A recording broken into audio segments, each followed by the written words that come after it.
A blistering new report out. More Americans texting while driving than any other country in the world, texting to their own destruction. But tonight here, it's not the only technology that can lead to danger behind the wheel. That's right. Even when you think you're in good hands, like with a GPS. It gets you where you're going, right? Well, not always. Jay Shadler hit the road to retrace a journey that was quite literally hell on wheels for one family. Lost in the hottest place on Earth, and the very thing they were counting on to save them didn't. Their GPS. On a dark desert highway, cool wind in my hair. Inside the little gray Hyundai, sailing along with Hotel California playing on the radio, is Donna Cooper. Donna, her daughter Gina, and their friend Jenny Ling, visiting from Hong Kong, are on a day trip to an old mansion turned tourist museum in Death Valley. I had never been to Scotty's Castle. I've been saying for years I'd like to go, and I never went. You know, it's a nice day trip. They recently returned to Death Valley to relive their memories. What was the day like? Beautiful, gorgeous, hot. So it was a good day to take a trip. Yeah. Turn left on California 190. Also along for the ride, Donna's trusty GPS, nicknamed Nell. I named her after my mother, who was always telling me how to do things and where to go. That's perfect. Their other, more ominous traveling companion today is the weather. Outside their climate-controlled car, nature is in control. Death Valley's staggering beauty is matched by its deadly heat. It's the hottest place on Earth. On this day, the temperature will reach 121 degrees. Park rangers know what that can mean. And for somebody stuck in the backcountry without water, they will begin becoming disoriented and dehydrated. Kidneys will start to shut down. Your blood starts to thicken, stroke, coma, and death. But all that could not be further from the minds of Donna and the girls. What did you take in terms of provision? We took some food, some water. It's more than enough for a day trip. Their decision to visit that popular tourist museum was so spur of the moment, no one knew that they were going, not even Donna's husband, Roger. He's in Florida, tending to their other daughter, Sky, who is undergoing gallbladder surgery. Did she mention that she was going to go out to Death Valley? No, but she did tell me to have Sky call her when she came out of the hospital, just to find out how she was, to make sure she was okay. At 1 o'clock, the women arrive at the museum, and 2 hours later, on their way out, Donna stops at the gift shop to buy Gina a t-shirt. She swipes her credit card, and they set off for home. We just headed on the road the same way we came. Except for one small, fateful detour. And then I saw a sign about the racetrack. And I've never seen it, and I've always wanted to see it. It's very interesting. The racetrack is a geological curiosity. Shifting boulders leave skid marks in the cracked mud. But to get there, you need to go off the paved highway onto jagged back roads. We drove for like 10 miles, I would say, and never saw the racetrack, never really saw anything. Turning around, the women come to Tea Kettle Junction, a dirt intersection where a number of unmarked roads cross. Here is where their day trip begins to turn into a very bad trip. At the end of that 10 miles, we weren't back where we began. That's when I said, well, we went the wrong way. Let's put the GPS on and get back on the right road. Drive 0.8 miles to dirt road, on left. Nell begins dispatching directions with the confidence of a digital brain. Drive 0.2 miles to intersection, on right. I'm kind of like getting aggravated with Nell because she was like taking us nowhere. Getting lost like this in Death Valley has a nasty history. Legend has it the park got its name during the California gold rush, when treasure seekers discovered the valley was a shortcut to the gold and to the Undertaker. Continue 0.3 miles. But GPS has added a cruel twist to the old tale. In 2009, a 6-year-old boy died after his mother became lost following her GPS. As I learned more about that case, I found out that they went down a road that no longer existed Ranger Charlie Callahan says growing numbers of visitors to these remote areas are being put at risk by devices with directions that are misleading or plain wrong. If you're asking to go home, but if you're not saying lead me to the closest paved road, just the shortest route, that GPS could lead you, through 100 miles of dirt road before you reach the paved road. Though Charlie's been working with GPS manufacturers to improve their databases, a quick test we performed confirmed there are still major problems, either because of outdated maps or a device that hasn't been updated. Continue 0.6 miles, then turn right on Golden Canyon Road. For example, the directions to Golden Canyon Road couldn't be clearer. Seems pretty straightforward. This is a good paved highway. Turn right on Golden Canyon Road. But where the GPS says there's a road, I don't see a road. what we have here is a canyon wall. Oh, definitely. I mean, the road used to go at least a mile in here, but that washed out in 1976 in a flash flood. So this road has not existed for 35 years. Whether something like this is happening to Donna and the girls is unclear. But it's unmistakable that instead of heading home, they are moving deeper into the desolation of Death Valley. Drive 0.8 miles to Tea Kettle. Recalculating. We just kept saying, you know, go this distance and take a turn. Make a U-turn. Turn left on Old Ghost Road. There's nothing there. The GPS is confusing, and their cell phones are useless. Back in Florida, Roger and Sky's calls aren't being answered. Sky tried to call her and just got voicemail. And it was a minor concern. It wasn't a major concern at that point. It should have been. Death Valley's vast, featureless landscape is disorienting the women. There's no landmarks. There's no people.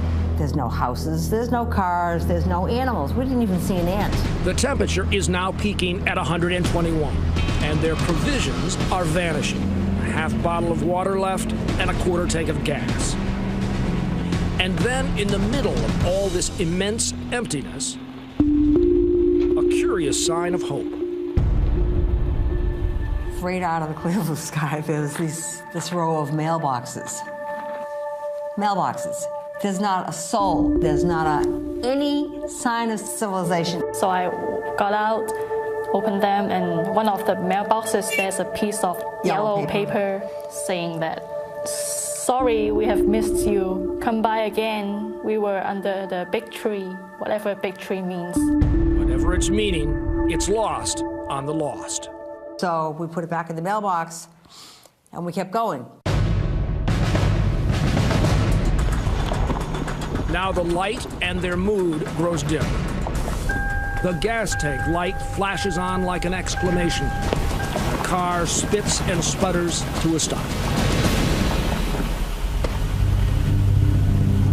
We were out of gas, we were out of road, we were out of everything. Tonight, they remain lost, but tomorrow, stripped of their air-conditioned cocoon, will be deadly. Their salvation down to a prayer and a clue they shut the door on a few miles back.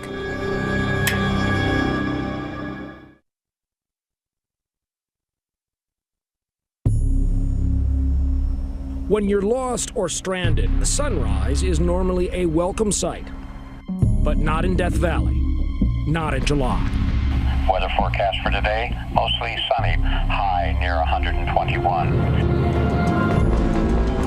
Unprepared to survive in the desert and possibly misled by their GPS, Donna, her daughter Gina, and their friend Jenny have driven aimlessly through 100 miles of wasteland. They measure their chances of survival now in droplets of water. There's only 3 ounces left. We are all dehydrated. The gas is gone too. Last night their car had staggered to a stop. The car was empty, like empty. But with the punishing heat returning and the prospect of death with it, Gina convinces her mom to try the car one more time. So, got in the car, said a prayer, turned the key, and the car started right up. To this day, I cannot believe it. Whether it had to do with condensation, the air temperature, or maybe that prayer, The little gray Hyundai is rolling again. But to where? And for how long? Back in Florida, Donna's daughter Sky and her dad know something has gone dreadfully wrong. Gina has not shown up for work, and Donna never came home. Oh, I'm panicking now. Where is my wife? Where is my daughter? Where is Jenny? Now it's like, oh my God, something's really wrong here. They notify authorities in Nevada and California. We'll have CHP clear that as well. California Highway Patrol chopper pilots Tyler Johns and Scott Steele lift off from their base 200 miles south of Death Valley. 3.5 million acres, almost 1,000 miles of backcountry roads. Our search area is daunting. Still UTO, continuing east. I copy that. Still, the searchers have one small clue, given to them by Donna's daughter, Sky, back in Florida. Running a check on Donna's credit card accounts, she sees her mom made a purchase the day before. That T-shirt at Scotty's Castle. It's an unexpected break, but the inferno that is Death Valley is huge and unforgiving. But then, on the burning horizon, the women seem to see a tiny patch of green, recalling for them that strange note they found in the mailbox yesterday. We're under the big trees, it said. Leaving their car, risking the exposure, they stagger back from the road. It's not a mirage. There is a screen porch and 3 trailers. It was like heaven. This paradise has a curious collection of camping trailers, locked and abandoned during these hot months, and even a little dirty well water to share. What does it taste like? Hose. Hot hose. It was hot. But as night falls again, they wonder if they have now only postponed the inevitable. I was like, I don't want to die here. Nobody's ever going to find us.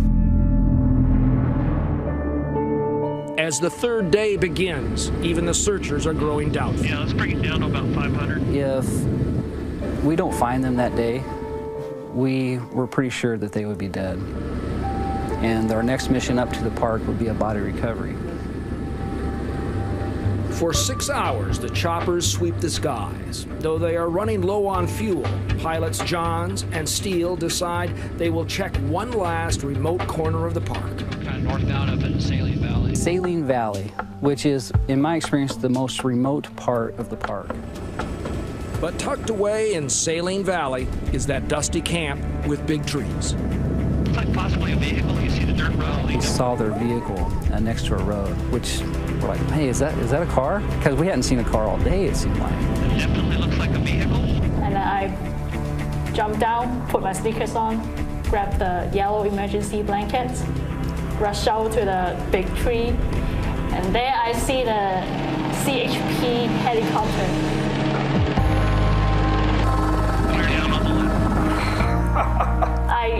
I waved that blanket. I heard her screaming. And I said, Donna, come out! So I went running outside, and there it is. I said, boy, I never saw I haven't seen anything in my life. I cried. I saw the helicopter and I started crying. I have visual. I have visual. Got a phone call from the California Highway Patrol. They've been found.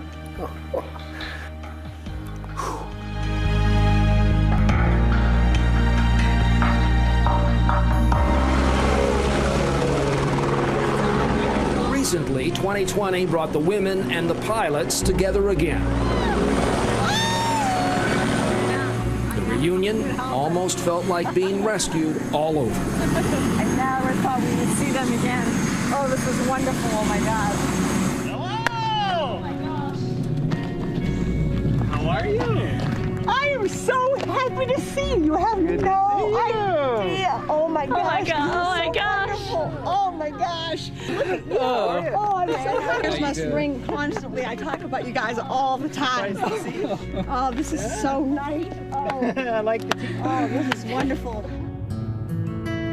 As for Nell, Donna's old GPS, it was eventually given the boot.